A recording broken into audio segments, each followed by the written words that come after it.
Então, acabei de chegar do mercadinho e a dona Mel aqui, ó. Só que eu saí e eu não avisei pra ela que eu tava saindo, né? Simplesmente eu saí e ela ficou aqui dentro com Israel. Aí o que acontece? Na metade do caminho, Israel me manda um vídeo dela chorando, chorando, chorando. Ela chorou um tempão. Porque toda vez que eu saio, eu converso com ela. Mel, fica quietinha, se comporta, não faz arte. Eu falo isso pra ela toda vez que eu saio. E quando eu converso, por incrível que pareça, quando eu converso com ela, ela não... Tá pedindo carinho, Israel. Ela não grita, ela não faz choradeira. E dessa vez eu chorei, eu não falei com ela. E ela ficou chorando, muito engraçado, eu achei muito interessante. Tá pedindo carinho pro Israel. Então tá, eu vou pôr o vídeo lá pra vocês verem.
Ô Lili, Lilizinha tá aqui já, ó. Cadê a Mel, Lili?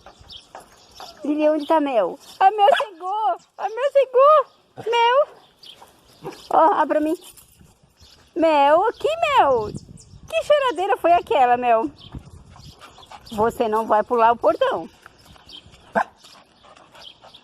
Tô. Ai, meu Deus. Agora vai ter que segurar duas pra mim poder entrar. Você não tá pular não, né? Oh, Jesus querido. Corre, corre, corre, corre, corre. Mel! Vem, ó! Corre! Corre! Corre, Lili! Corre, Lili! Vem, Lili! Corre, corre! Corre, corre, corre! Cadê a Mel? A Mel tá lá no buraquinho de novo. A Mel... A Mel tá lá no buraquinho de novo. Vem cá. Você tá espiando de novo, Mel? Mas que coisa, que tanto espia? Hã?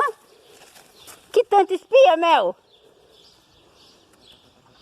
Vem cá, Lili. Lili, Melzinha, vem cá. Corre, Mel. Corre, Mel, corre. Você não vai chegar aqui. Corre aqui, Melzinha. Vem cá, levanta, levanta, levanta. Ô, Mel, vem, ó. Melzinha, vamos?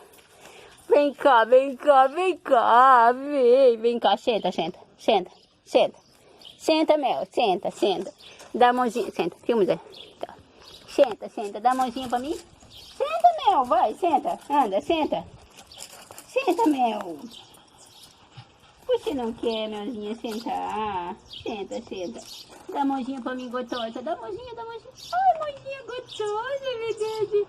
Ai, mãozinha, mãozinha. Mãozinha gostosa, que amor, gostosa. Essa orelhinha caída aqui.